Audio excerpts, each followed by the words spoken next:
Yo, what's going on, everybody? Welcome back to another episode of the Think Big podcast. It's episode number 60, and we're doing a 2023 recap. But before we get into it tonight, I just want to say, guys, thank you so much for being here. I'm talking to Alejandro and Sam because getting this to episode 60 is no easy feat, right? Showing up, we're talking about weekly episodes, so we're talking about well over a year, which is kind of funny. Like, I don't know about you guys, but it feels like we just started yesterday. Like, it doesn't feel like it's already been a year, and yet here we are.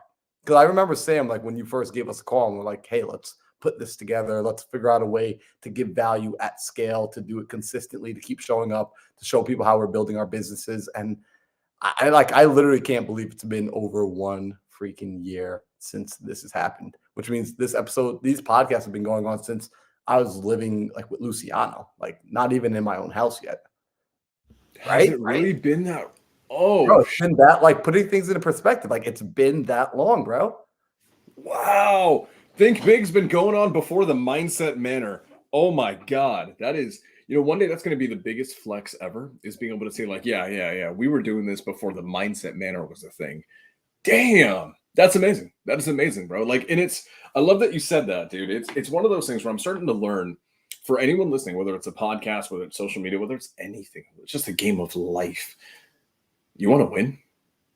You want to beat everybody else? Really, just as a game of just staying in the freaking game longer. Like, that's all it is. I used to be a collegiate tennis player, and at the time, no longer fit at all. But at the time, when you're in California, in Central California, it's 120 degrees in the summer, super brutally hot. Tennis is an outdoor sport. It literally became a game of not being better than the other guy. It became a game of being willing to just stay in it longer, no matter how hot it is, no matter how hard it is, no matter how much your body hurts. It literally became a game of, for me, because I'm not very naturally talented in tennis. I'm just a workhorse, or I was a workhorse. My game was simple. This guy's better than me. He has way more skill than me. He's been playing the game longer than me. He's got better coaching and nutrition, all these things. But is he willing to suffer for as long as I am? And just doing that won me so much. So, bro, I'm excited. Is this the last? This is not the last one of the year, though. So, Well, let's see. We do episodes on Tuesday. No, so we're good. Well, I mean, I plan on being here next Tuesday. I mean, Christmas absolutely, is Monday. Tuesday is not a holiday to me. So absolutely. Yeah, exactly, man. So we're going to be here one more week for 2023. I think this is an amazing discussion. We talked about this for 90 minutes last week. We're supposed to be doing a year-end review, guys, where all we do is talk about the things that are going right, the things that are going wrong, all of our conclusions of 2023, and having a legitimate check-in. And I think what was really kind of powerful is that we really dove into the mindset, the personal stuff, the internal struggles that we as CEOs, as entrepreneurs are going through. And I mean, we went overtime. The crowd loved it. So I think this time it's going to be really important for us to dive into the other side of things. So Marlon, what specifically are we going to be talking about today? yeah, so great question, Sam. First off, if you guys came here from in the chat, I want to know, where do you come here from? I'm actually very selfishly trying to get a little bit of an understanding of, are you guys tuning in because of like our Instagram post? Are you just, do your notifications tell you to tune on? Do me a favor, while you're listening, put in the chat, comment right now. What reminds you to show up to the Think Big podcast? Is this just on your Google Calendar? Because it's on my Google Calendar. But today we're going to be going over our business recap for 2023. So last week when you were here, we spoke about our personal lessons learned from everything, right? Like, just what did we learn as people outside of business, as individuals? This week, what I want to talk about is, from Sam and Alejandro, I want to learn about what were some of the toughest challenges and the lessons you learned from your business, and what are things that you're going to implement in 2024 that will really just take you to the next level. Because it's easy to talk about the wins, but I think we don't share the losses often enough. And I've got a couple of things that I'm going to replace the word losses with lessons, because I'm not really a negative person. So I always like to look on the positive side of everything. So for me, it's never a loss. It's more of a lesson. So yeah, we're going to be talking about the lessons learned in 2023. And I don't know who wants to go first today, because this is just like an open roundtable discussion. Also, what up, Paola and Wayne? Appreciate y'all being here. And I'm gonna I want to say this real quick. I actually love just a real quick reframe for anyone that deals with this. Everyone's especially newer folks, you're afraid of losing in the game of entrepreneurship. And then this is I don't want to dive too much into mindset, but I want to say this because this is so important. I had this conversation with Marlon. You know Sasha. She works for me. She crushes. She gets a bunch of deals for us. And she had this really interesting question for me, and it led into one of the best reflective text conversations I've had. Is it okay if I just read through it really quick for you guys? Okay, man. And this is basically about losing. This is basically about failure, right? And then because she's starting to get traction and she's starting to understand that the cost of traction is sometimes failure. So she said, do you ever feel overwhelmed by the pressure of impact? The majority of the actions we take and conversations we have in the day determine whether a lot of people get paid or not. Basically, talking about if she fails, if she loses, she's not the only one. Other people don't make money, they can't pay for their families. And this is what I said. Sometimes I feel that way, but it's worth it. I view it in this very clear way. Yes, our wins or failures determine if people can feed their families or not. But the reality is, in order for us to help more people, millions even, we must keep growing. And the requirement of growing is actually to fail. Sadly, we have to fail people around us all the time in order to learn and grow so that we can one day help people at a larger scale. The most important thing about failing, losing, losses is we never shy away from the weight of responsibility. The fact that we feel it is an honor. So I want you guys to take this in. We call them losses. Like, hey, we lost money on a deal. We lost money. I just lost $1,500 on an EMD deal, right? It's a bad deal. I just had some oversight. I trusted the person I shouldn't have trusted enough. I lost $1,500. It's gone. It is what it is. Now, I could view it mentally as that's a loss, or I could really view it as I just paid $1,500 to learn a very valuable lesson that will make sure that I never lose that $1,500 the exact same way ever again. So with that being said, I just wanted to, really emphasize that mental framing as we go into the new year, because Marlon, as an entrepreneur, as a business owner, as an investor, we take risks. It's what we do. We cannot grow. We cannot make money without a level of a risk to it. And I want you guys to start being more comfortable with taking risks. And the reality of a risk is that for that potential upside, that potential reward, there is a potential fallout in somewhat of a negative viewpoint. I want you guys to view that fallout as just another way to not do something. It is just another way to learn how to do it right the next time. It is the price that you pay for the lessons of what success really looks like. So that being said, I think Marlon, oh no, that's not what I wanted to do. There we go. I led last time, and I spoke for the first 20 minutes. I was so selfish. Either of you guys, let's get into it. When do you guys lead today? Let's go ahead and give Marlon the floor, man. Let's because I already know he's going to give us a good start. Yeah, Mr. man. Fine with Marlon me. himself. So, when we're talking about 2023 recap, first off, I agree with everything you just said, Sam. Taking risk, and one of the challenges that I had here I'm just gonna go full screen. One of my challenges that I faced in 2023 was not being on the same page with my partner about risk. So when I reflected, my biggest issue, quite frankly, for me, just kind of airing out my own dirty laundry, has nothing to do with him, more to do with me, was not properly setting expectations for what partnership long-term looked like. So when I had planned my partnership, it was originally started off from a different place. I was in a different mental space. I was in a different chapter in life and in business. And so we came together for a season that worked really well. But due to my inexperience, due to my lack of experience, and due to my not asking for enough help and guidance from people who had already gone way further than I have, I couldn't have properly planned. So as we grew, as our business got a little bit longer and stronger, what ended up happening was Man, I am like getting distracted with the comments. I'm gonna guys, temporarily, let's not bring any comments up on the screen. It's like my brain, I don't know how you like certain people do it, like when like they can read and like talk. I just can't do it today. Um, yeah, but so for the business, right, in 2023, what happened was in the beginning of the year, I could start to feel that there wasn't alignment with the way we are going about doing things. And what do I mean by that? It meant I'm very much a business owner. I want to be a business owner, which means I want to hire other people. I want to pay other people. I want to employ other people. I'm okay spending money if it means I don't have to do the work. And my partner was a little bit more hands-on, do-it-yourselfer. Let's save the dollar. So his idea of how we were going to become wealthy is more of save our way to wealth.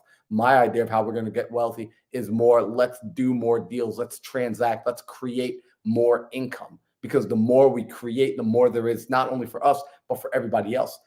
I noticed in the beginning that we weren't on the same page about that. And so the biggest mistake I made wasn't even not being on the same page, because that's an honest mistake. It was once I became aware of this, not pressing the issue, not addressing it fast enough.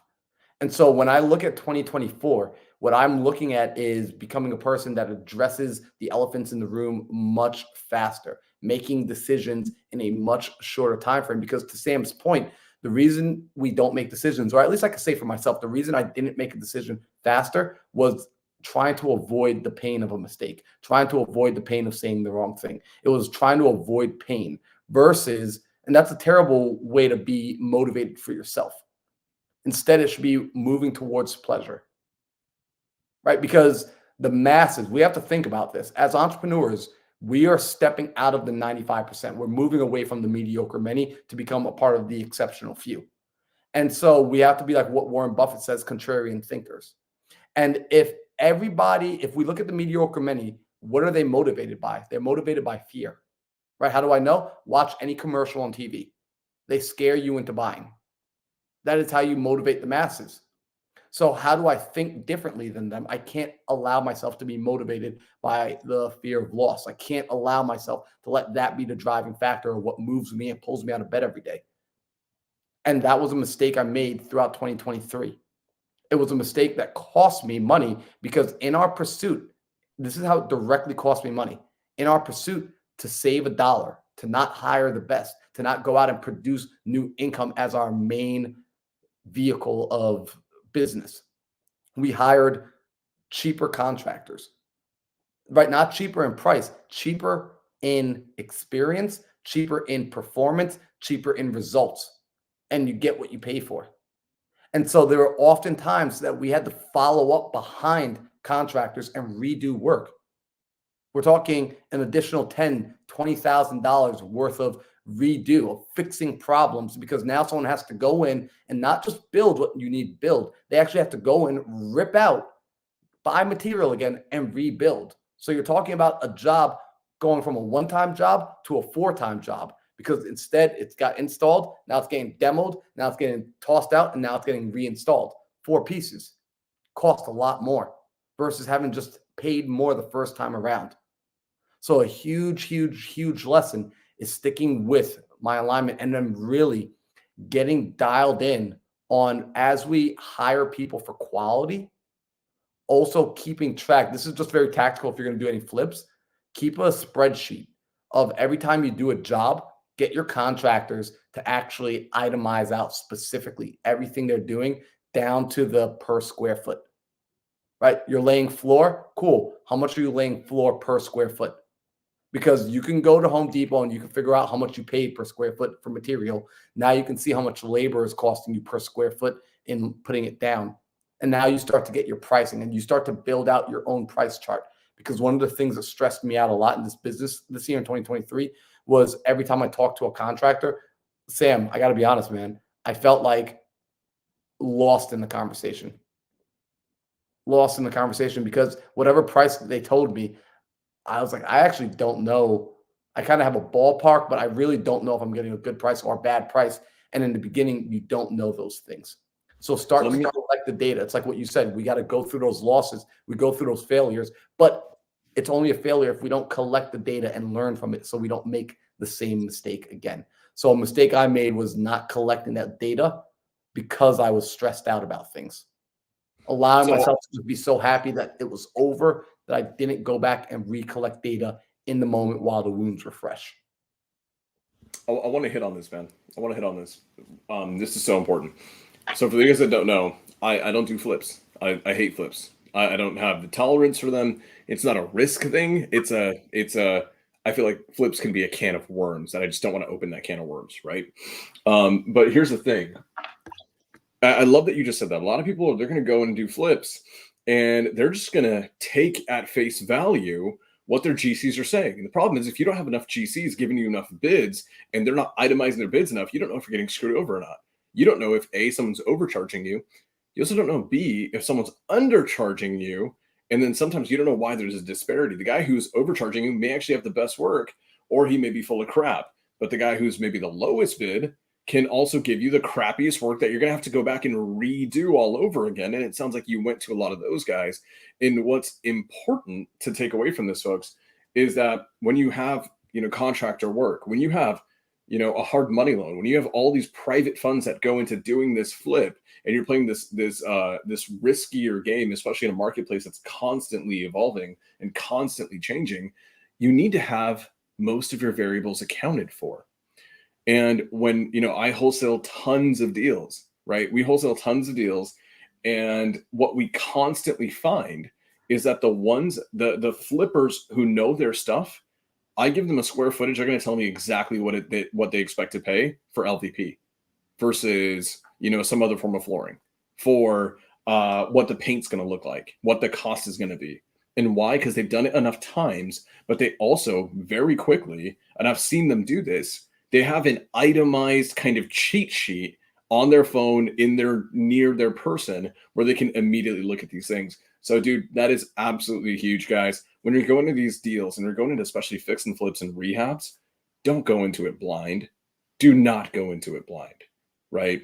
So I wanted to hit on that. But Marlon, if it's okay with you, I want to go back to something a little bit before that you said that I think is really important.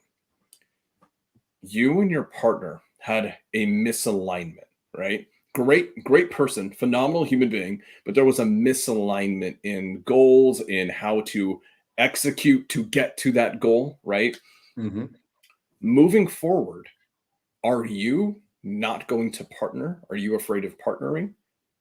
Not at all. So moving forward, I learned it's like dating, right? It would be so stupid for me to say, hey, I had this terrible relationship. I dated this girl. It was absolutely awful. That's it. I give up on dating, right? It's just like, no, what ends up happening, because I was brave enough to go out there and start dating, I learned more specifically what I'm looking for. See, before that, I only knew, hey, I'm looking for a girl. And then I go and I date girls and I'm like, ooh, you know what? I'm actually looking for girls who take care of themselves physically and are pretty. So then I go and I get the pretty girl. It's like, ooh, now I'm realizing I also want a pretty girl who also has something going on upstairs in her head and that she has stuff to talk about. Ooh, now I get her and like, ooh, I also want a pretty girl who has stuff going on in her head, but is also kind and good to people. So each iteration, we get a little bit better at knowing what we're looking for, and we can go one layer deeper or multiple layers deeper. Okay. You use a phenomenal word that I've fallen in love with in the last quarter, and that's iteration, right? It's an iterative process. What that means, guys, is there's iterations of things. There's a version of something. Things will go well. Things will break apart, fall apart. You may hate. And the goal is that doesn't have to be where it ends. You can go to the next thing and have a different version that just gets slightly better. And the whole point is things get 1% better each time. An iterative process is that everything you do, you're not going to start something, guys, and it's going to be magical and amazing and perfect the first time. It's just not. It is not. You guys want to crush it in flips. You want to crush it in your wholesale deals. You want to crush it in how you hire. The reality is you have to go through a certain level of shit before it becomes good. That's just the way it is. So I love that you said that. So iterative process, how is that going to apply to maybe like the next partnership that you have? Yeah, so it's already applying right now. One of the big things is I'm having a nauseating amount of, and it's not nauseating to me, actually. It's not to the right person, it's not nauseating. To other people, it might seem excessive, but the amount of upfront conversation that I'm having with people that I'm entertaining partnership with is just, it's a lot. We're very detailed. I'm asking every question under the sun. What do you see for yourself in the future? How do you want to get there? What happens if this goes wrong? Right? There are just things I know to ask now because I went through those experiences. So when people are like, I'm afraid of getting into the wrong relationship, I just want to tell them, stop being stupid, go out there and date, and go figure out what you like about the relationship, what you don't like about the relationship, and don't be afraid to lose it all, because at some point you probably will lose it all. If we're looking statistically at individuals who have broken 7, 8, 9, 10 figures, right? Especially people who have become multimillionaires and billionaires, at some point they have lost it all. It's just a natural part of the journey. So would you rather lose it all now while you've got 10, 20, 30, 40, $100,000 to protect? Or would you rather lose it when you have $100 million to protect?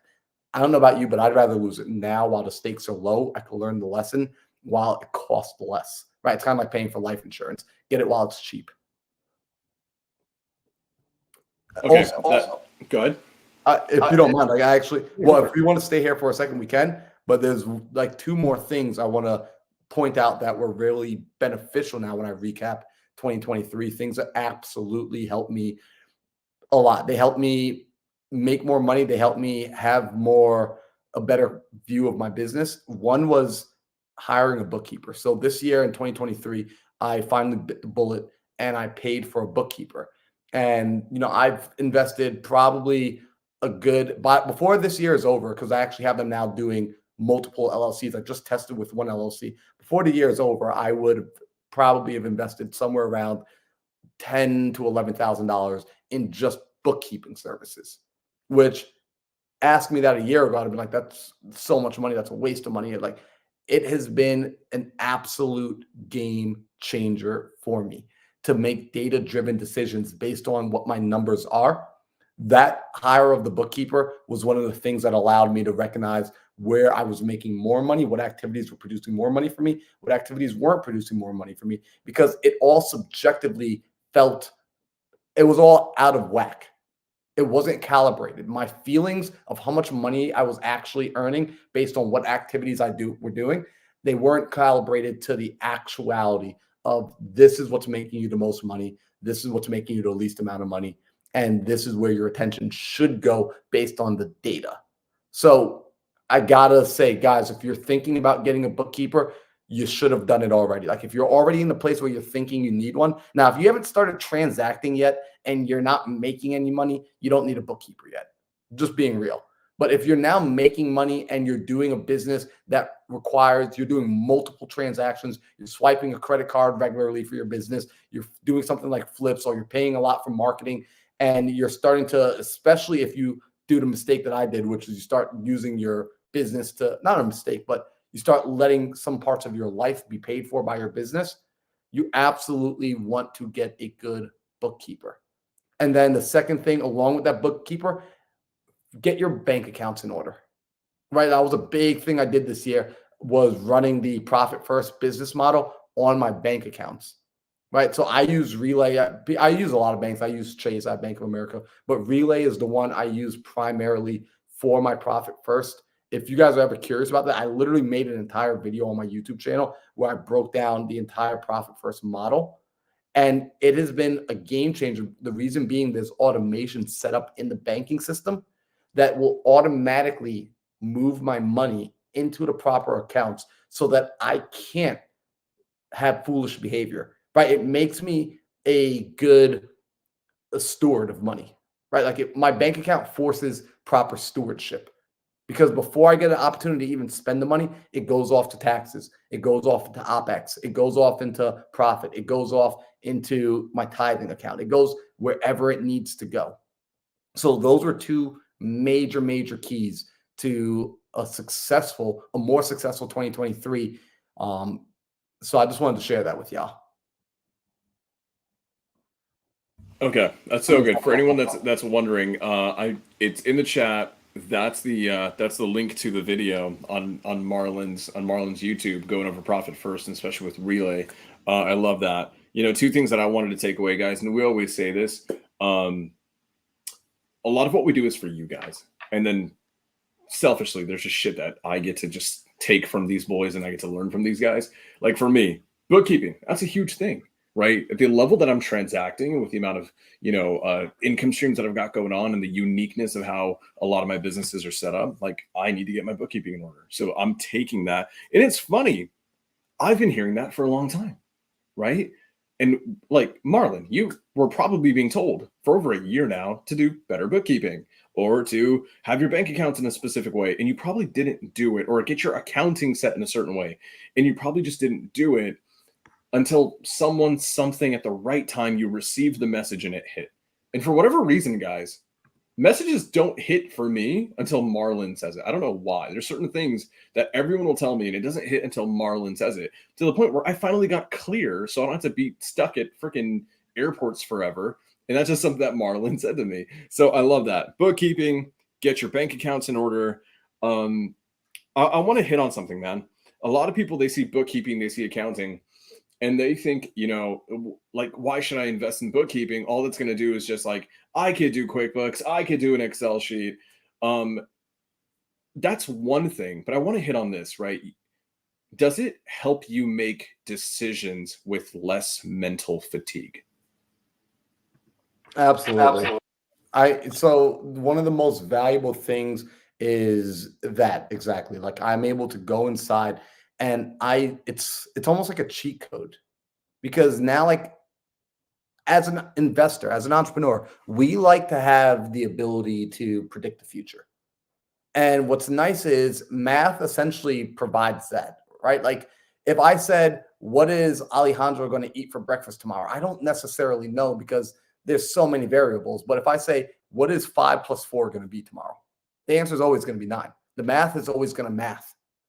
So when we're looking at numbers as an entrepreneur, as a business owner, when we're learning how to break our business down into numbers and speak in terms of numbers, it gives you an ability to seemingly predict the future. So I'm able to make decisions just based on numbers are telling me this, and the numbers tell a story if you learn to read it. And every entrepreneur worth their grain of salt knows how to read their numbers. And by the way, this is a skill that I'm progressing at slowly with time. Each day I'm getting a little bit better with being able to read my numbers. In fact, I made a story post on my Instagram this Sunday as I was doing a little bit of admin work. I was going through my QuickBooks and I discovered it's small, but there was like a $500 charge. I was looking at like, what is this? This doesn't make any sense. Turns out one of the properties we sold, we were still paying the water bill, right? If I weren't looking at my numbers, if I didn't have a bookkeeper, I just would keep getting charged. Like that's an extra $1,000 every year just going out for absolutely nothing, literally being burnt, just going into a furnace. That $1,000, because we invest, can be taken, put somewhere else, and compounding over time. Right? That $1,000 could be at the end of a career an extra $500,000 of money lost, all because I was a terrible steward. And trust me, what you do with the little is exactly how you will handle the lot. Wow.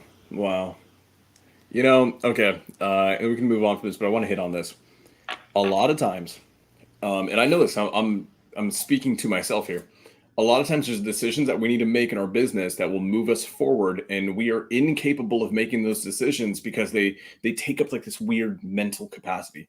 There's stuff that I do, guys, that is like really easy for me, and they have big ramifications, but for whatever reason, they don't take up a lot of mental capacity. So I just make those decisions quick. And then ironically, there's also a lot of small things in life like bookkeeping. Bookkeeping, it's a big deal, but it's relatively not that difficult to enact or to implement. But for some reason, right, mentally, I just may not want to do it. It may take up mental capacity, and it may be hard for me to cross that bridge. And those are the tasks that we just draw on for way too long. And usually when we get it done, we're like, holy crap, this is like the best thing ever. And it was a lot easier than I thought it would be. I should have just done this a year ago. So I want you guys to go into 2024. The things that, who said it? Was it, I don't know, Chris Williamson said it. And I think it was quoting Nietzsche. And he said, what is that line? It's an amazing line. The magic you're looking for is in the work that you're avoiding. Yep. One of the best lines I've ever heard. One of the best freaking lines I've ever heard. So I love that. guys, get data driven. What Marlon is saying is this: Marlon's visionary as hell. He is mindset Marlon, but he's learning that the magic in growing his business and growing as an entrepreneur and growing as a business owner, as a CEO, is in making better data driven decisions. And if he's not going to, I love you, Marlon, but I just can't see you as the person who's going to sit there once a week for 2 hours doing bookkeeping manually. It is Dude. not who you are, right? No, I would absolutely, I would hate my life. I couldn't, I don't want to ever do that. And I would make so many mistakes. It's not even funny. Like, it's just not the position I should ever be in. And I got to say this, Sam, the reason, this is the power of the campfire. The reason I started getting serious about my numbers was because of you. Because every time I have a conversation with you, you just naturally, when we talk about business, when we talk about where we're at, you naturally just start asking me, like, all right, well, what numbers? Like, what are the KPIs? What's this? What's that? And like the conversations, I find that if I'm not talking numbers, it's not specific enough for you to be able to solve my problems. And I'm like, you know what? This made me realize, like, I really need to come and make my numbers dialed in, which is why it's one of the core values of just the way I operate. It's one of my personal principles, is that I speak in terms of numbers. And that's a new development. That wasn't Marlon a year ago, did not speak in terms of numbers. That came as a result of a friendship with Sam. That's so good. That makes me so happy. I'm excited. That's phenomenal. That's fucking amazing. Okay, and I love it. And I love it. And I'm seeing it. Over the last 6 months, I've seen you become much more clear and intentional, right? And I'm the guy who is obsessed with scaling, and you can only scale if you have data and you have knowledge about the business and numbers. And I've seen you do it in your, not just in your business, but in your personal life, man. You're tracking your sleep quality. You're tracking, you're tracking so much with just your Whoop alone. Every time I'm with you and I turn my Bluetooth on, your freaking Marlon's Whoop is the first thing that comes up as a suggestion. I'm like, there he is, tracking his stuff. Always tracking. And we'll move on from this. But Alex Hormozi had this phenomenal thread. I don't know what to call it. What do you call a thread post? Is it just a thread? I think it's called a post. It's just called a post? Okay. Like Twitter, it's like a tweet. Now it's an X. What do you call that? Oh shit, whatever. He said, if you don't track, you don't care. Agreed. And as visionaries, we pretend to give a damn, but we do everything else except for do the one thing that allows us to actually move the needle forward at the highest capacity, and that is start tracking.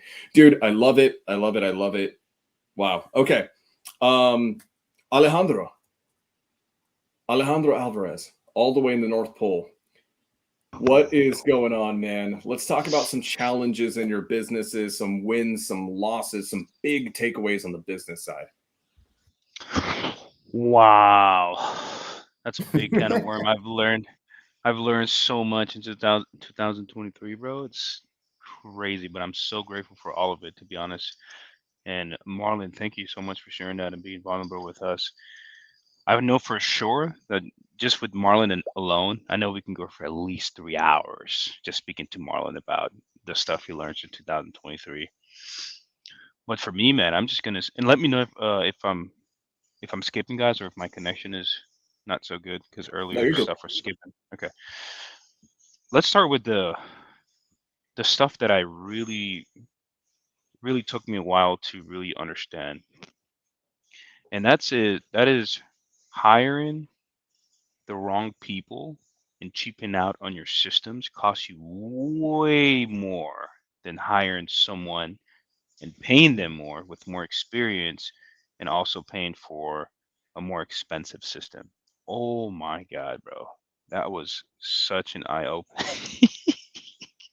I was just going over that our EOS meeting, and it's like every time I'm just seeing an issue with just like having the wrong systems in place, like spam phone numbers are just always going to come up with spams and all that, costing us money every single time someone doesn't answer the phone, or having the wrong employee in place.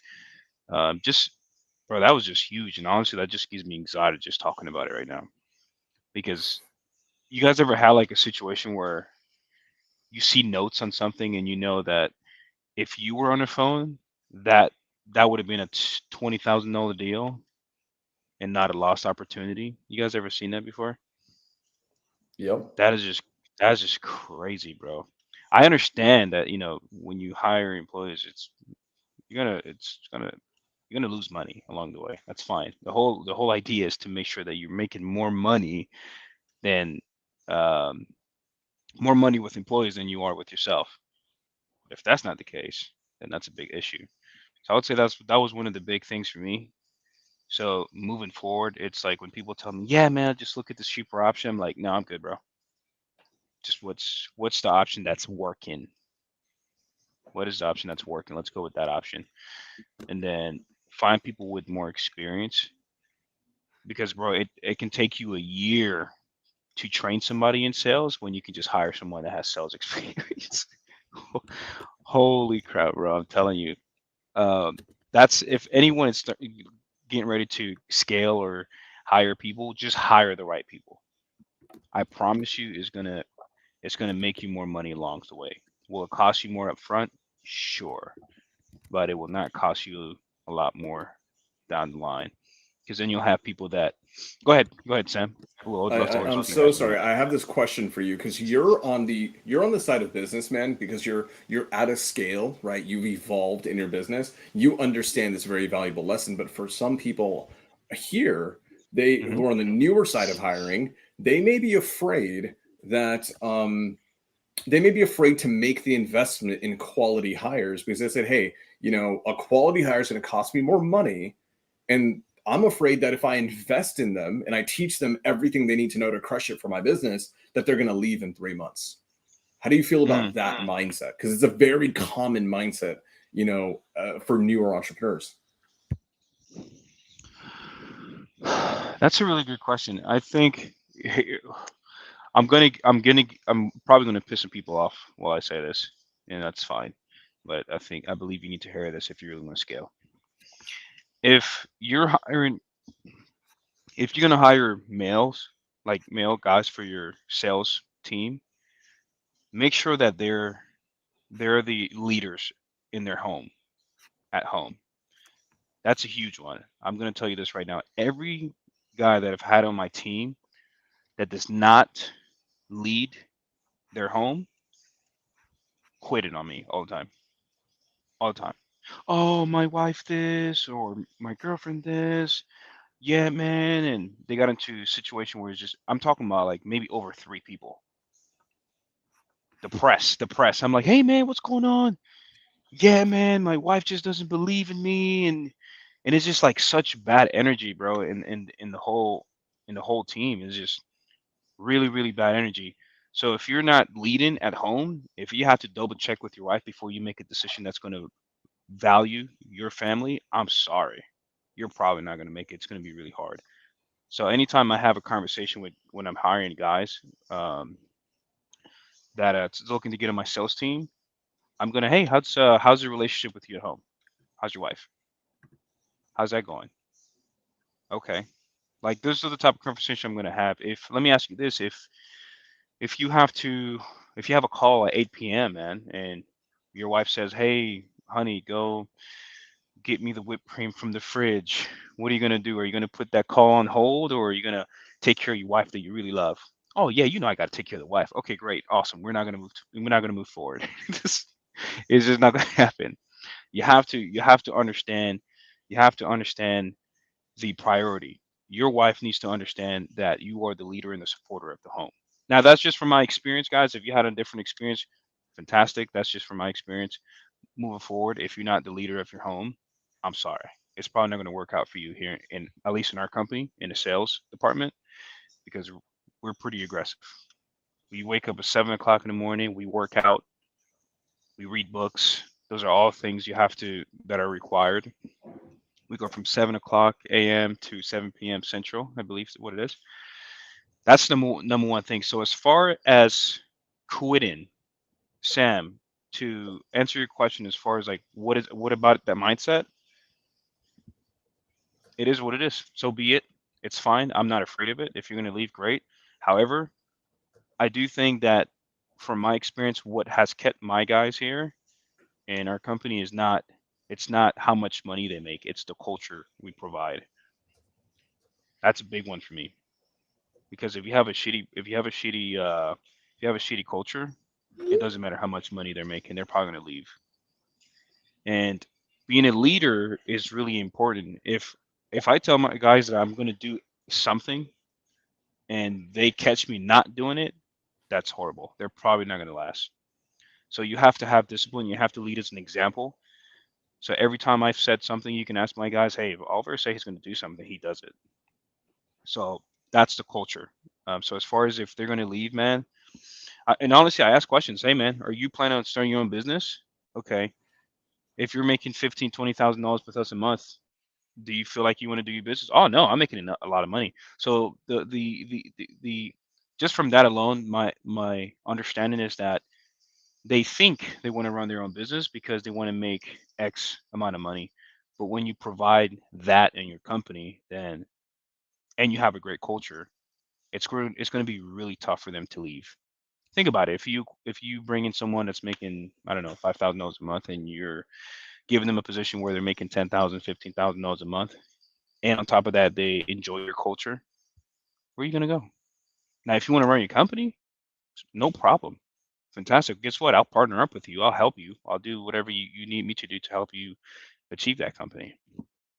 There's no animosity towards it. There's no bad energy towards it. I'm willing to help you the best way I can. And if it doesn't work, it is what it is. I wanna piggyback on this real quick and just kind of give my quick 2 cents on this, guys. Because I get this a lot, right? A lot of times people make a hire and they won't invest the resources in the hires they have. And my senior leadership in my businesses, in everything that I do, um, they have access to over $100,000 worth of mentorship and all the resources that come along with all the mentorships and masterminds that I'm in. So when I go and drop 30, 40, 50 grand a year, some of these I'm dropping 25 grand every 6 months, for masterminds and communities that I'm in. We also get all these digital deliverables. My leadership has access to all these things. So they have access to not just me, but the best minds in all of entrepreneurship. And one thing that I want to say, and this is the answer, guys, in the simplest way I can answer the problem of I'm afraid to hire and then invest further in developing my people. Because if I train them to be absolute rock stars like I am, they're going to start their own business. And it's actually a quote from one of the most revolutionary entrepreneurs of the last 200 years. It's Henry Ford. And Henry Ford said, the only thing worse than training your people and having them leave is not training them and having them stay. Mm. And once you accept that, once you embrace that reality, you will understand it. That guys, the low skill guys in your business who just aren't pushing the needle, who aren't critically thinking, who aren't problem solving, man, here's a problem with them. They're going to stay in your business, and your business is going to suck because it's being run by people who aren't developed. So, to Alejandro's point, 100%. If you want to scale, you have to build people. You have to develop an amazing team. But once you have that team, don't just hire. And I'm gonna take it one step further, Alejandro. Outside of just hiring on a higher quality talent pool, once you have them in, develop them further. It's not enough just to get a high quality person in and that's it, just expecting them to coast for the next 20 years and run your business at a high level for you. If you want Hmm. your business to continually grow, make a quality hire, and you're going to invest a lot of money up front in doing that, or invest a lot of resources in doing that. And then once you have them in the door, keep pouring on them, keep developing them, right? Hmm. Mentally, spiritually, emotionally, financially, right? It is the end all be all, right? Your revenue will never exceed your level of self development. So, okay, wanted to hit that, man. Keep going. What other massive kind of lessons, business successes, failures have you had in 2023? Ooh, another big one is going to be. Well, by the way, systems. I just want to touch. Sam is the master when it comes to systems. So my experience, really quick, what I learned on system is it doesn't matter how great your team, how great your team is. If you don't have the right systems in place, you're going to lose tons and tons and tons and tons of money, right? So like we do audits all the times in the company, and I have like a little scorecard that I just write down on like on every situation we lost money. Whose fault was it? Where can we fix this? I always analyze all that stuff, and if you're a business owner, it's your fault, man. I'm just be honest with you. If you're a business owner, you have to look at the system you have in place. If your acquisition missed a deal because he didn't have the right objection to, I'm sorry, the right rebuttal to an objection, it's your fault. You didn't train him well, right? I want to have a system where it's dummy proof all the way. I tell my guys this all the time. It's like I want to have a system so good that even the worst salesperson can make $5,000 a month by mistake consistently. That's the type of system I want to have. So if you don't have the right systems in place, guys, you're gonna lose tons of money. The other big one that I learned in 2023 is going to be great people does not equals to great partners, business partners. Oh my God. I can go out for a whole nother 2 hours just on that. I've met a lot of great humans along my journey, and when we got into partnerships, it just wasn't the best. Fortunately for me, I know how to differentiate personal stuff and business stuff. I'm really good at that. If we have something going bad in business, I still respect you as a great person because that's the reason why I got in business with you because you're a great human being, and I think we'll be able to do great things. And if it doesn't work out, it's just unfortunate for different scenarios. So great people does not equals to great partners. If you can keep a friend, a great person in your circle as just a great person, do not rush into a business with them. Do not rush into a business with them. Let them be. However, and vice versa, some great business partners doesn't necessarily mean they're great people. I'm just being honest. But do I want to partner up with someone that's just not a great person? No, probably not. I'm always looking to partner with someone that's that has a great personality, has the very similar values as I do. And if you're great in business as well, fantastic. Let's partner up and let's do some business. And it can also be just a very short journey. It doesn't have to be, let's be business partners forever. It can just be a little stepping stone like, hey, thank you for helping me get here. This is the best partnership I had during this time of my life. I'm going to move on to something else. What else I have here? And yeah, that's really about it. Those are the big two things, man. It's just hiring the right people, systems, and keep great humans as just great friends. They don't have to necessarily be great partners. I do want to say something. One thing I've noticed a lot in 2023, and it's funny, even like listening to you, Alejandro, and continuing to reflect on my own 2023. A lot of our mistakes and challenges seem to come back to their human related issues, their human related shortcomings. And something I got to see 2 weeks ago when I was down in DC helping Drew run his 100 mile. And we spoke about this on that podcast episode. Watching what happens when the right team, the right group of guys and group of people come together. And even if like we think about like in the military, right? Like the special forces, like what's so special about them? It's like it's these right people coming together. And it's not necessarily the most athletic, it's not the smartest, it's not the fastest. It's the most gelled together group of individuals that get to be a part of a special team. And so it's like teams. And even when you said partner up, right? When you partner up, it's not partner down, it's partner up. People that elevate one another. If a partnership is just a 1+1 = 2, that's not a good partnership, right? We had Alex Quesada come on earlier this year. We've had a few people come on and speak about this, that a partnering up should be an absolute elevation for all people involved, especially you, if you're out there seeking a partner this year. So keep that in mind and don't settle. So I love that. And when I say you, Alejandro, I'm not saying you, I'm talking to our audience, So for the people in our audience who are listening to this, and hopefully you guys are taking this personally, right? Like when you're hearing Alejandro give advice, when you're hearing Sam give advice, that you are inserting your own name, that you are hearing them, you're hearing Sam and Alejandro speak directly to you. They're saying, Peter, are you listening to me? Jim, is this making sense? Jim, what do you think about what I said and how is it going to apply to your business? Peter, how are you going to take this back to your house tonight? Jordan, how's this going to change the way you do everything? But I want to also open this up to hear from Sam because we don't have a lot of time, but I have a feeling we might be going over. I got a feeling. Yeah, so dude, I love this one. I love this one. It's an interesting thing, and the reality is all of us I think could probably go in. I mean, Marlon and I have a private mastermind. It's me, him, and a few other guys. Literally, we have a private mastermind where we typically go for 2 hours every other week just talking about our businesses, right? And we have a new 2 hours every single time. There's so much to go over. I actually love this topic. I'm going to try to be as concise as possible. And this is going to be an interesting thing. So I want to preface this, guys. What I'm going to talk about are lessons that I'm learning running a business that is running multiple businesses that are absolutely crushing and have tons of capability and tons of resources in them.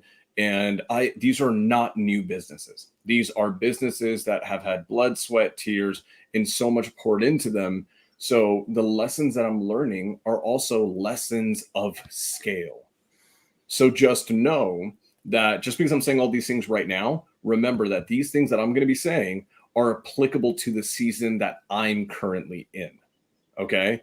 So I may say something that is applicable to where I'm at, and it actually could be the worst thing for you to try to go do in 2024 if you're in a totally different season than me. And I want to challenge everyone here to listen to all the lessons we're taking, extrapolate what matters, but also most importantly, don't do something that doesn't serve the season that you're in, right? If I try to act like Alex Hormozi and I try to make the moves that Alex Hormozi is making right now, I will fail because I'm not in the season that he's in. So I want to talk, there's so much I could talk about. One, this was a huge thing for me. I've always believed in it, but this was the year that I truly came into it, practiced it, and have come out on the other side, right? And it is, and I'm going to go heavy on business tactics here, guys. Top-down hiring, okay? If you guys don't know what that means, top-down hiring, there are two forms of hiring. There's bottom-up and then top-down. Bottom-up is what you're basically always told to do in this industry, in real estate, in wholesaling, in general entrepreneurship. And I am sorry, it is the dumbest way to hire. I don't care what anyone says. I can prove you wrong a million different ways because I've done it, been there, done that, done all the studies. I know why. If you go and ask any person worth over 50 million, none of them will ever do bottom-up hiring. None of them. Yes. Can you repeat that real quick, Sam, just so I can write it down? Because you kept on going. You were throwing so much sauce. I was like, wait. Don't move so fast. All good. Can you just repeat All that good. one more time? Bottom, what? Top-down hiring. I wonder if I can actually share a screen. Can I? You can. I don't know why it's not doing it. It's not letting me do it. My iPad's not showing up. Dang. I mean, dude, I agree with you. Like, I love where this conversation is going already because, you know, you and I had a conversation about top-down hiring, and that's actually one of the biggest changes I'm making here in like Q4 leading into the 2020. Yep, it is easily one of the most tactical changes you can make in your business, and it will change the success of your business, the trajectory, the speed at which you move, and also most importantly, your ability to remain in the right mindset. So I wish I had the iPad. I don't know why, guys. I'm so sorry. It's not letting me connect it. I'm going to try to do my best to explain it. So in this industry, I'm going to speak about real estate specifically. You were taught you're going to get into the business. You're going to cold call, right? You're going to spend your time cold calling. And once you perfected cold calling, you're going to do what? You're going to hire a cold caller, right? They're going to remove yourself from that. You're going to level up. And then that cold caller is going to be doing that $3 an hour task. And what are you going to be doing? Now you're not wearing all the hats, all the 10 hats in a wholesale business. Now you're the lead manager, closer, TC, dispo, all these other things, right? And then eventually you're going to spend, 2-3 months doing that. Your cold callers crushing the phone. They snag another deal. And then you're like, sweet, I've got another 20 grand. I want to go ahead and remove myself from this position. So I'm going to go hire a follow-up specialist or a lead manager. And then now you have a cold caller doing the dials. You've got the lead manager following up. Well, now you're a closer, right? And you've leveled up again. Congrats. And then you're going to keep doing that. And then eventually what's going to happen is you're going to take 2 damn years going from cold caller to lead manager to closer to sales team lead to sales director to dispo manager to then you're potentially a CEO. Wrong way to do it. And it's because of one of the most flawed ways of thinking. And I am here to argue this from the rooftops, and I know I'm right. Guys, when Jeff Bezos wants to launch a new company, right? Does he go and start building out a website himself? No. Does he start going in and establishing new distribution channels himself? No. If he decides to launch a hydration drink to compete with Logan Paul and Prime, do you think Logan Paul launched Prime and started like playing with recipes? Do you think he started sitting on Canva and designing what the bottle's going to look like? Hell no. Hell no. And if they did, their businesses would probably never take off. The reality is when you do bottom up hiring, you start at the bottom, hire the lowest level position and incrementally go up. You're going to spend one of your most important, in my opinion, you have two most important resources tied at number one. It's your attention and your time. You're going to spend your attention and your time, 2 years of it potentially or more, just doing these basic little freaking level ups. And how do I know this, guys? In the communities that we're in, how many leaders do we know who've been in the industry for 2, 3, 4 years, and they're still talking to sellers? They're still the dedicated closer. You got a sub 2 deal that needs a hard seller? Yeah, I'll nab the phone. The reality is doing this, you are extending the timeline for you to actually become a CEO, COO, or ideally a business owner. So the best in the world, this is what they do, guys. They're going to find the top dog first. Yes, Alejandro. I have a question because I'm definitely an example. I was definitely that guy that started cold calling, lead managing, closing, dispo, TC. If I had to go start over brand new, how can I properly, and I think this is going to be a valuable question for everyone as well that's listening, how can I properly do exactly what you're talking about without having to give up everything of my company? Oh, because I have nothing to offer, right? Because obviously Jeff Bezos, here's a 300,000 salary, it's nothing, right? But for me, like if someone is coming in and like I need to hire a dispo, but I have no clue how to do dispo. How do I hire that person without showing them credibility that I know what I'm doing, or how can I lead that person without understanding that specific department? I would love to hear how you would handle that. 'Cause I want So to go good. back and rethink that. So good. I love this. And I love this. And this is a question that stumps a lot of people, but I got this because I've encountered this a million times over, guys. So problem number one, you mentioned about partnership, right? How do I do this without giving up the entire pie, right? I'm gonna say it right now, guys. I have paid insane amounts of money to learn from people who are doing millions of dollars a month in real estate acquisitions. I've seen the best in the world. Very few of them actually have partnerships in their wholesale or their acquisitions business, right? We are quick to partner very often. I'm not saying partnering is wrong, but you don't need to partner in every business. Very often, the reality is this: we are quick to partner because we don't know how to properly recruit, hire, train, and retain talent. You wouldn't give up 50% of every deal you ever do to an integrator partner if you knew how to go and competently hire and retain a part-time software developer to run your CRM and your integrations for you, right?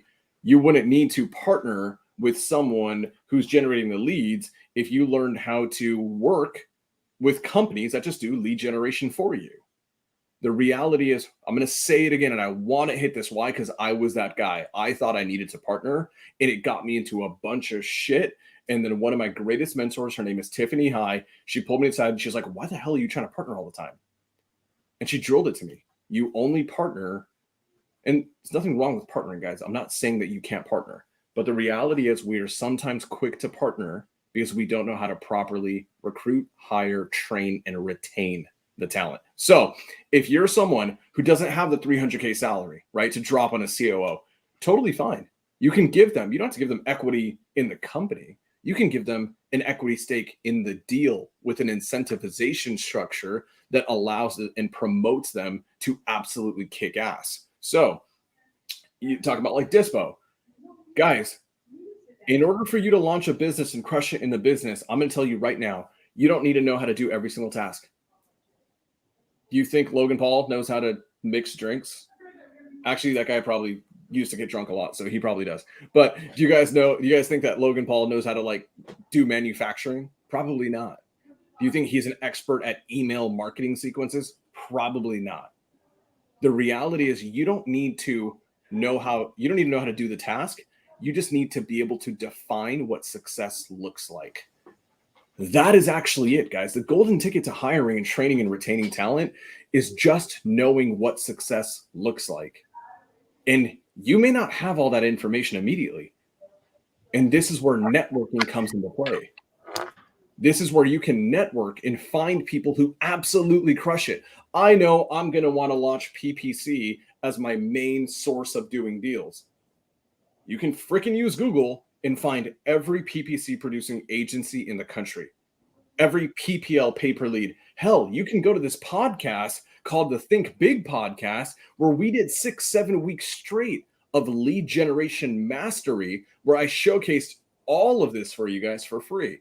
So the answer that I'm actually completely sick and tired of people like being cost prohibitive, saying I can't figure it out because I don't have the money. No, you absolutely can figure it out. You absolutely can figure out what success looks like.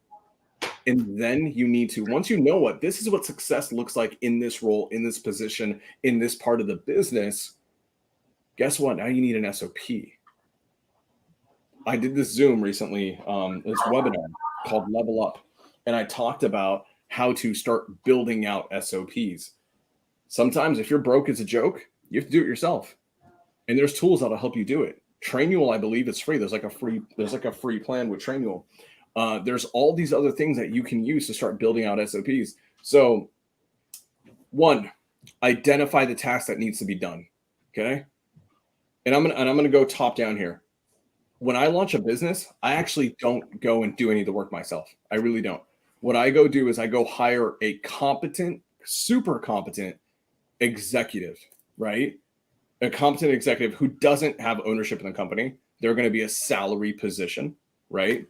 And they're going to be a salary position who I'm going to then task with filling out the downline underneath them. And my job is to be a big brother, a mentor, an advisor to them in figuring it out. It doesn't mean that I'm going to be the one to go and hold the interviews for cold callers, to be the one to go and interview the lead managers, the closers. That's on them.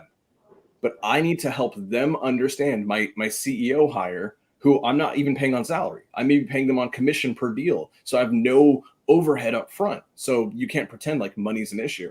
And I can say, hey, you're going to go hire a cold caller based on everything I found through the internet, based on the networks, the masterminds, the communities I'm in.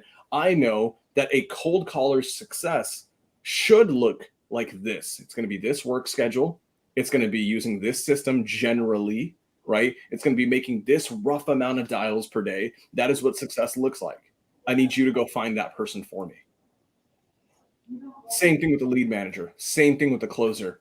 You mentioned Dispo specifically. What if I'm brand new and I've never closed a freaking deal before? Great. Okay, cool. It's still going to be very easy for me to go find out all the different ways to do dispositions thanks to the freaking internet. Through the internet, through YouTube, through your network, through your masterminds, through your communities, through DMing one of us, and we'll be able to say, yeah, I mean, heck, Alejandro, wasn't one of your first big YouTube videos about finding cash buyers? And you showed multiple ways to do it. So the information's out there and it will show you what success looks like. I will then give that expectation of success to my senior director, to my operating officer, to whoever it is. And I will say, this is what you need to go do. You need to go find the person who can enact this success and leave it to them. Let them go spend the time posting the job posting the interviews. And as you get bigger and bigger and bigger, right, guys, at the level that I'm at, which is not an extremely high level, it is my job now to amplify my leaders. It is not my job to go hire cold callers and lead managers and figure out and have, calls with every other freaking, phone dialing agency out there. No, it is my job to say to my leaders, go figure it out. Anytime there's a problem in the business, I need you to come back to me with what the problem is, with 2 or 3 solutions to the problem. And then I will be able to give you my level of feedback based on my experience, but it's going to be on you to make the best decision with the data you've been given. And here's an important thing, Alejandro.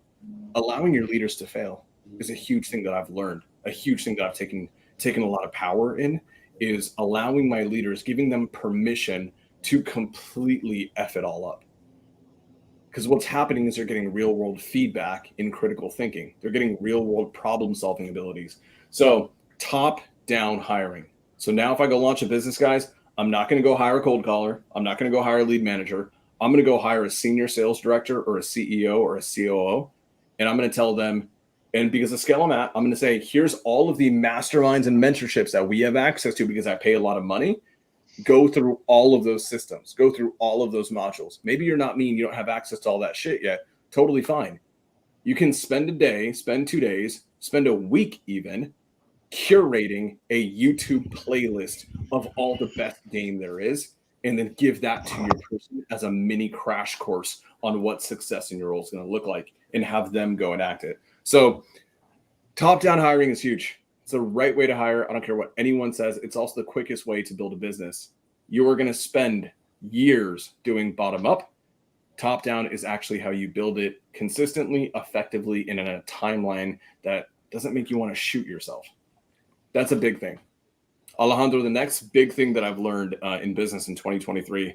Real quick, before you jump into that, before I'm going to hold that thought, because for everyone listening, because we're going above and beyond tonight, we're going over on time. What I want you guys doing in the comment section, write what was your biggest takeaway from what Sam just said? Because the last thing I want to see people do is take this information in and not make any money with it. Like that is like the last thing I want to see someone do is sit here and nod their head like, yeah, that sounds great. And then jump onto the next YouTube video after because they never took time to actually digest what Sam just said. Because if you listen to what he just said, every single person watching should have just had a paradigm shift. Every single person. And if you're thinking I'm over exaggerating, keep rewatching this until something clicks in your brain. Right? Like really give me what was your feedback, right? And Anthony said delegate. I want more details than that. Anthony, write me a paragraph. Write me a book, my friend. All right, so Sam, I want to throw it back to you. I can give a little takeaway really quick, just in case someone missed it. It's what Sam was pretty much explaining. It's like obviously hiring the CEO, right? And then they let the CEO do the work for you, and you can also provide the necessary information to success by obviously networking.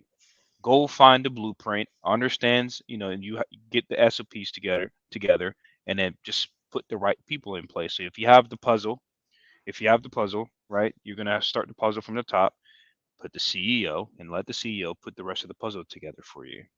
So that's my biggest takeaway. I wish someone would have told me that. I am grateful that I understand all departments in the business, but if I had to go back, I'm like, holy crap, I probably would have been more financially set up in less than 12 months instead of 3 years. But I'm so grateful for the journey. But Sam, this is great for me because I have other businesses that I'm starting and I'm working on. So this is so valuable. If someone didn't get value in the chat, selfishly, I am more than happy that you went over all that, Sam. So thank you so much, brother. And I'm going to highlight one more thing, and it's Peter is on the money with this. Give employees what success looks like. If they heard nothing else, your ability to define success, to articulate success, to give them an image, to demonstrate it. And demonstrate it doesn't mean you go out and do it. Like Sam said, like Alejandro said, here's a video. This is what success looks like. Does everyone understand what success looks like? Can you guys repeat back to me what success looks like? Do you understand what the finish line is? So there's no question about when you've crossed the finish line. And until we've produced this, we have not finished the race. Now go out there and run. Critical. All right, cool. So I was able to simplify this on an IG story recently, guys, and it's actually one of the most insanely saved. So it's cool now. If you guys have the right account type on Instagram, you can actually see when people save your stories. And guys, this IG story, which I thought would go over people's heads, was saved over 175 times. I think that's crazy. And it's a 7-step, technically, very simple. I'm gonna breeze through it.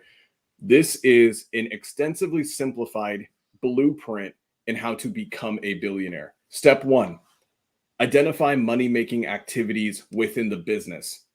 Notice how I didn't say go do the money-making activities. Identify. Step 2, assign a leverage multiplier to said activities. What is a leverage multiplier? Calculate based on this input, what is my output? You can establish a multiplier to everything you do, and it will help you, like Marlon's analytically making decisions and finding out what's worth doing. You can do that in your business. That's step 2. Step 3, critical, build or obtain an SOP for that activity to be done. Notice how have I yet said to go do the activity yourself? Nope. Identify it, classify and assign it with a leverage multiplier, go build or obtain an SOP for doing it and how to do it, a step-by-step process. Step 4, hire, train, retain talent to perform activities and stabilize their performance as soon as possible. So figure it out, determine how effective that task is, get the SOP on how to do it, build it yourself or find it somewhere, pay for it, YouTube University, I don't give a damn. Go hire a person to do it and help them stabilize the performance. You have still not done the task yet. Step 5, identify a higher leverage multiplier money-making activity. That's the next level. Go find the next problem to solve. Step 6, repeat steps 3 to 4, baby. Go hire someone to go do it. Help them stabilize it. Once they're stabilized and they're good to go, you go solve the next problem. Solve the next problem.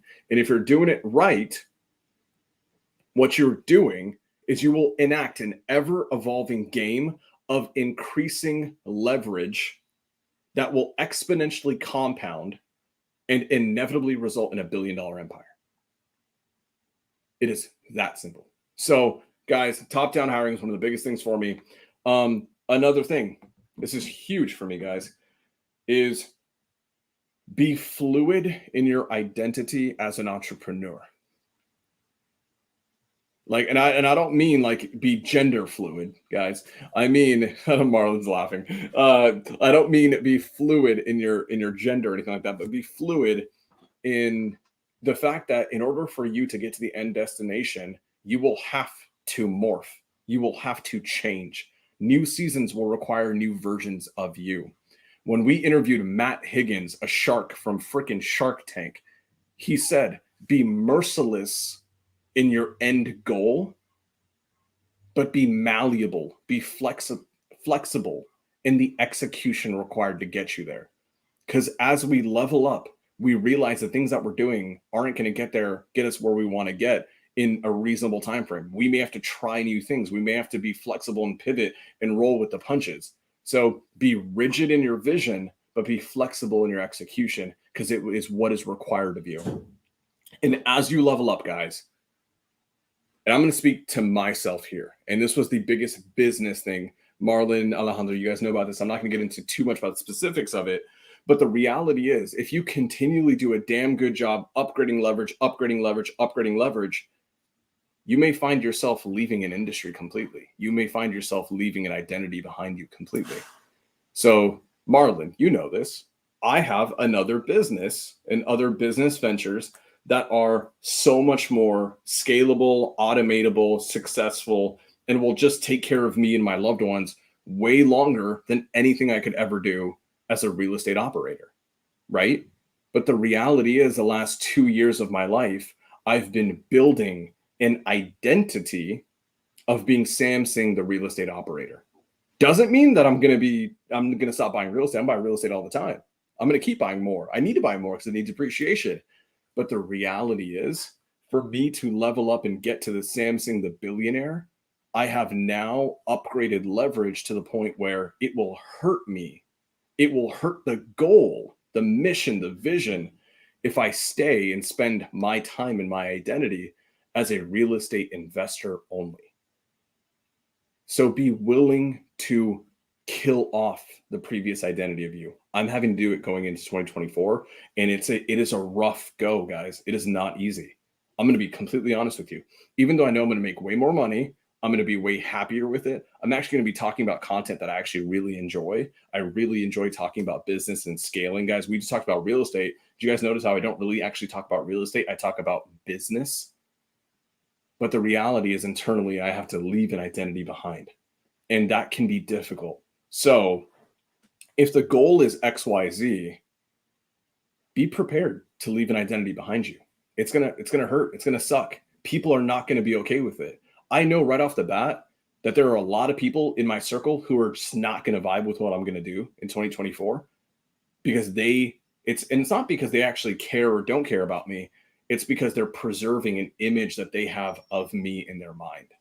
And people are uncomfortable with change. So what they do is they like to lock you in an identity that comforts them, that makes them feel safe, that doesn't allow them to be threatened.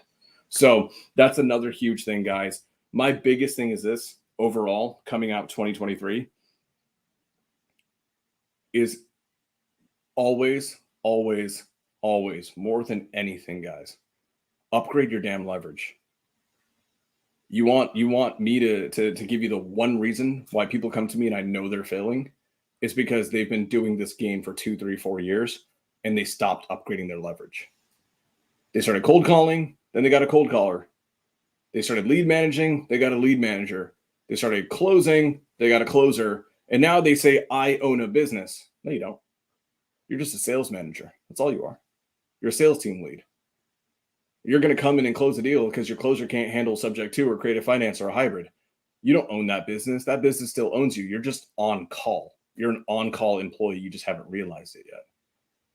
The people who stagnate and the people who die in the world of entrepreneurship are the people who stop evolving and upgrading leverage. So be comfortable with risk. Be a mercenary with your time. Constantly upgrade your leverage, because if you don't, you're only coasting. And as the great Kent Clothier says, you can only coast in one direction, and that's downhill. We are way over time, so I'm going to cut it there, man.